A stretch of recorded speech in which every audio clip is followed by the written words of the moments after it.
melaksanakan Techminar bertemakan Overcome the Challenges of Culinary Business in New Normal.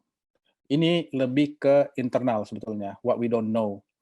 Yang banyak orang kadang-kadang nggak tahu kalau umpamanya kita udah masuk itu, uh, I know sometimes kalau kita di rumah gitu segala macam, terus kita berpikir bahwa kayak, let's just open something gitu kan, buka sesuatu, ayo buka sesuatu, gini segala macam. Tapi kita punya, kenapa bisa berjalan itu karena eksekusinya. So we're willing to start gitu, kita mau untuk start sesuatu gitu loh. Itu yang paling penting saat itu, maksudnya saat kalau mau buka sesuatu tuh, itu yang paling penting pendapat kita. Execution-nya itu gimana, gimana lebih efisien di dalam kitchen. Second one is obstacle. Obstacles is like banyak nanti rintangan lah ibaratnya lah, kurang ini, kurang itu, rasanya ini, apalagi komplain dan segala macam, ininya apa, segala macam, bakal banyak obstacles di depannya gitu loh. Dan mungkin kenapa saya tulis what we don't know, karena ya for people yang mau start sesuatu, kadang-kadang mereka nggak kepikiran sampai situ gitu loh, bilang kira-kira apa sih ke depannya nih, gimana sih gitu loh.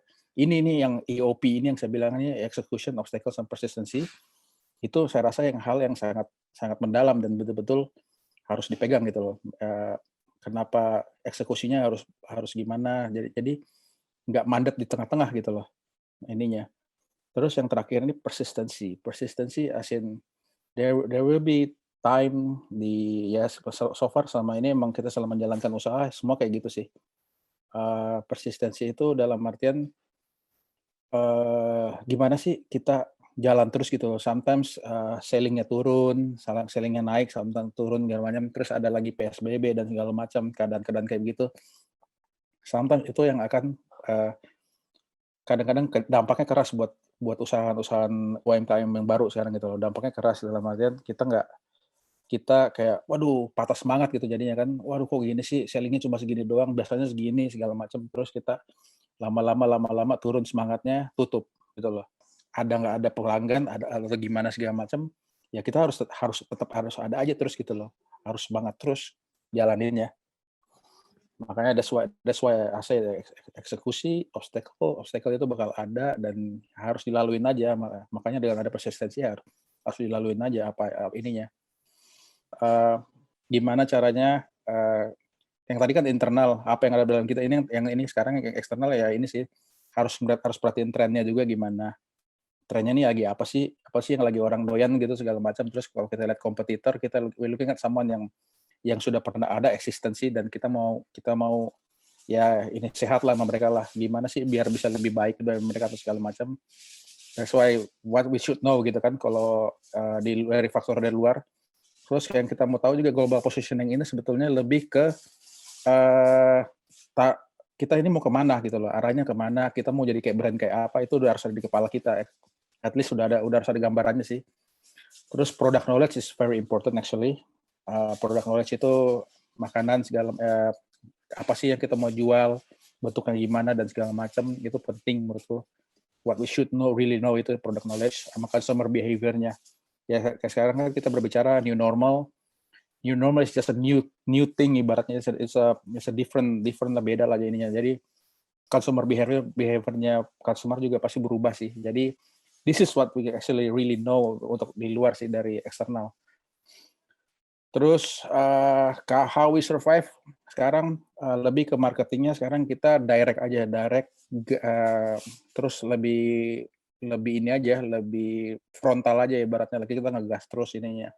Kalau dilihat dari semuanya dimanfaatin gitu loh saat ini, karena kita udah nggak bisa lagi pasang pelang dan segala macam kan, jadi semua dimanfaatin.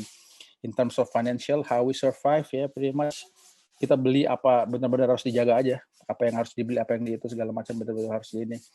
Yaitu branding, marketing, dan packaging.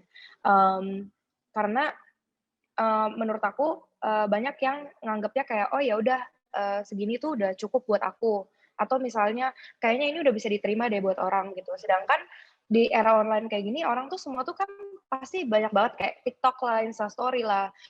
Terus udah gitu tuh yang kayak orang tuh banyak banget yang pakai influencer juga actually. Dan menurut aku banyak dari brand owners tuh yang kayak oh ya udah brand gue kayak gini, packaging gue kayak gini, gue kirim aja ke influencer, gue tahu kok rasa makanan gue enak gitu. Nah, menurut aku, sebagai customer pun, kalian harus posisiin diri juga sebagai customer, kayak, gue sebagai customer, gue ngeliat influencer bilang, "Oh, makanan ini enak, ininya berasa banget, itu berasa banget." Itu tuh udah kayak, emang mekanisme mereka untuk ngomong seperti itu, gitu loh. Dan mereka memang dibayar untuk ngomong seperti itu, dan, menurut aku kayak, customer itu tuh sebenarnya tuh makan tuh pakai mata dulu gitu, bukan pakai mulut. Jadi dia nggak langsung nyobain makan kamu nih, tapi dia ngelihat makanan kamu dulu di Instastory orang, di sosmed orang, and then dia decide untuk beli gitu. Jadi apa yang bisa bikin makanan kamu tuh sebenarnya tuh, mmm, cuma lewat story nih, terus udah gitu orang yang kayak, "Eh, gila, gue mau banget nih, makan makanan itu," gitu. "It looks interesting." Pasti orang tuh bilang kayak gitu, "It looks interesting." Itu udah tanda-tanda kalau misalnya kamu actually udah sukses di, packaging, branding, sama marketing kamu. Terus udah gitu, kalau untuk branding sendiri, mmm, usahain kalau misalnya emang nggak punya, coba deh kalian pikirin tagline apa sih yang, kira-kiranya tuh bakal, apa ya, catching buat customer gitu, kayak misalnya McDonald's, I'm loving it gitu-gitu. Terus udah gitu, kalau untuk sate babi sendiri pasti the best pork sate in town, karena yang aku mau, interpret ke orang-orang itu, aku pengen orang tuh kayak ingat gitu, "Oh ya, ini tuh sate babi terenak di Jakarta loh." Cara marketing tuh kayak cuma sebulan, 2 bulan, terus udah gitu mati gaya gitu loh. Menurut aku, find something yang, very flexible, terus udah gitu, find yourself, menurut aku sih kayak gitu. Dan, untuk konsisten, bikin-bikin ide gitu. Itu tuh menurut aku, kalian tuh nggak harus bikin ide yang bener-bener original gitu. Kayak kalau aku pribadi, kadang-kadang pun aku ngelihat teman-teman aku gitu, aku ngelihat tren sih sebenarnya. Aku ngelihat tren, aku ngelihat, makanya harus melek sih. Menurut aku sosmed tuh harus melek banget, apalagi kalau misalnya kamu jualan online. Jadi kayak temen aku tuh lagi ngapain sih, oke, aku mau setipe nih, cara marketingnya, tapi aku bedain deh dengan cara aku sendiri gitu. Jadi menurut aku semua orang punya kreativitas masing-masing, kalau misalnya ngejiplak jangan ya guys, cuma maksudnya, seenggaknya dari kalian ngelihat, orang-orang yang udah marketing dan mereka sukses, kalian bisa ngelihat dan yang kayak, "Wow, dia bisa," gitu, dan kenapa aku nggak bisa gitu. Aku selalu mikir kayak begitu, dan aku pasti bilang yang kayak, "Wah gila nih, karena orang ini aku, jadi semangat nih, aku jadi punya ide nih, karena aku ngelihat, tren yang udah ada," gitu. Terus udah gitu, untuk konsisten, marketing yang kayak tadi aku bilang. Jadi, jangan marketing tuh genjor-genjornya cuma sebulan gitu. Menurut aku, apalagi kalau misalnya kayak kita kan, kita tuh pakai influencer. Jadi sate babi tuh pakai influencer, terus kita juga pakai promosi di Gojek, Grab, dan lain-lain. Itu kita nggak pernah cuma seminggu atau 2 minggu. Misalnya pun kita pakai influencer, pasti kita kumpulin 30 influencer, kita bagi dalam sebulan gitu, atau kita bagi dalam 2 bulan. Terus udah gitu nanti kita ada lagi kayak ngasih makanan gratis dan lain-lain kayak begitu. Terus udah gitu, promosi wajib jalan terus ya guys, tips and tricks untuk jualan di online. Please give discount, tapi, be smart as well, karena di saat kalian kasih diskon nih misalnya, kalian bilang, "Oh saya mau diskonin, 30%," karena menurut aku 10%, 5% nggak gitu, menarik buat orang sih. Jadi 30% tapi kalian udah naikin harganya dulu. Jadi, please count your CLGS, kalian punya modal, terus udah gitu kalian naikin, habis itu kalian coret gitu. Kalian tahu kan kalau misalnya di Gojek, Grab, segala macam pasti ada harga coret gitu. Nah, kalian coret dan itu tuh otomatis, saya juga nggak tahu kenapa, tapi ini psikologi, sebagai customer ya. Di saat dicoret, orang itu ngira, "Oh ya ini diskon," gitu, "kapan lagi diskon?" gitu, "Ya udah gue beli sekarang deh," gitu.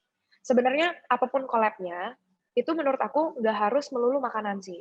Kayak kalian misalnya jualan kue itu tuh bisa aja kue atau minuman, kalian bisa aja, kan sekarang kan semua orang lagi work from home, terus udah gitu anak-anak juga pada lagi di rumah gitu, kalian coba deh collab, misalnya nih, ada teman kalian yang jual, melukis sendiri di rumah yang pakai kanvas kecil-kecil kayak gitu. Nah, itu tuh sebenarnya menarik buat anaknya mereka sih, dan menurut aku sebagai orang tua, aku pasti mau beli gitu. Kalau misalnya aku beli kue, terus udah gitu aku dapat sesuatu yang bisa, bikin anak aku beraktivitas di rumah gitu. Terus udah gitu, just be open. I mean, sebagai owner kayak cobalah kenalan sama owner lain, cobalah membuka diri. Selagi pandemi kayak begini semua orang lagi baik banget kok, nggak ada yang sombong, nggak ada yang sombong, nggak ada yang apa ya kayak menahan diri untuk kenalan gitu. Menurut aku, karena sama-sama butuh sih menurut aku sih. Apalagi kalau misalnya kita bilang kolaborasi ini bisa menguntungkan dua belah pihak gitu. Tips and trick di online food. Sebelumnya kita harus menetapkan nama brand. Nama brand kita apa? Misalkan dari Omima. Omima itu kepanjangan dari Umah, minum, makan. Jadi ya kita menyediakan minuman dan makanan juga. Selanjutnya ada pemasaran digital ya. Pemasaran digital ini bisa melalui medsos, bisa melalui Google Businessku. Sekarang ada Google Businessku untuk membuat peta resto kita. Terus yang ketiga, identitas merek atau brand positioning. Nah, identitas merek ini misalkan kayak logo. Logonya misalkan warna merah sama kuning. Misalkan kayak McDonald. Pasti kan orang udah mikir, oh tulisannya begini, M, terus warna kuning gitu. Berarti orang tuh udah teringat dengan brand McDonald tersebut. Dan udah ada, posisi mereka itu udah ada di otak para pembelinya. Makanya McDonald kenapa bisa bertahan?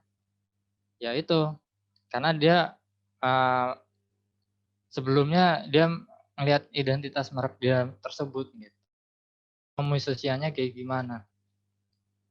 Terus yang keempat ada SOP. SOP-nya misalkan pelayanan kepada pelanggan harus ramah, harus selamat pagi atau gimana. Itu SOP kita. Misalkan kayak kalau saya produk halal, SOP-nya misalkan kita harus tahu nih supplier kita punya sertifikat halalnya apa enggak. Gitu. Ya, lanjut. Nah, di sini saya akan memberikan tips and trick di sebuah platform, yaitu Gojek. Nama brand harus spesifik. Spesifik dalam sini, saya nggak bisa masukin nama brand saya Omima. Harus ada embel-embel, misalkan menu yang best sellernya, misalkan ayam crispy. Ya udah ayam crispy Omima. Rata-rata kalau misalnya kita nama brandnya di depan Omima gitu, itu orang nggak punya pandangan Omima itu apa ya gitu. Tapi kalau misalkan kita harus dari nama menu bestseller, misalkan ayam itu orang paling banyak dicari. Yang kedua, sini ada foto dan deskripsi. Benar kata Kak Alis yang sebelumnya, foto itu harus kita jual. Harus menarik sedemikian rupa agar apa? Biar pembelinya itu, pengen nih, enak nih kayaknya nih. Jadi pengen beli dan kalau misalnya enak, pasti repeat order. Terus yang ketiga, pelayanan cepat. Di sini banyak sekali dikeluhkan oleh para merchant ya, karena emang harus cepat gitu. Karena emang pembeli, kita harus bisa mengerti pembeli. Pembeli itu pengen kita itu cepat sampai, cepat dia makan gitu. Jadi ya kita pelayanannya harus efektif. Yang keempat, banner outlet harus menarik. Misalkan ada foto menu, habis itu di foto menunya itu kita tulis misalkan diskon 20% atau buy one get one gitu. Jadi apa? Jadi banner itu pasti muncul di awal. Di awal misalkan kita habis nyari ayam crispy, ini nih ada Omima nih. Ini nih di bannernya ada 20%. Pasti kalian atau misalnya pembeli ngeklik resto kita. Habis itu ikuti promo rekomendasi. Promo rekomendasi dari Gojek ini juga banyak ya. Gitu. Pendaftaran di Shopee Food ini emang gratis. Apalagi brand-brand besar pun juga belum masuk. Jadi ya cocok lah buat kalian yang baru memulai usaha.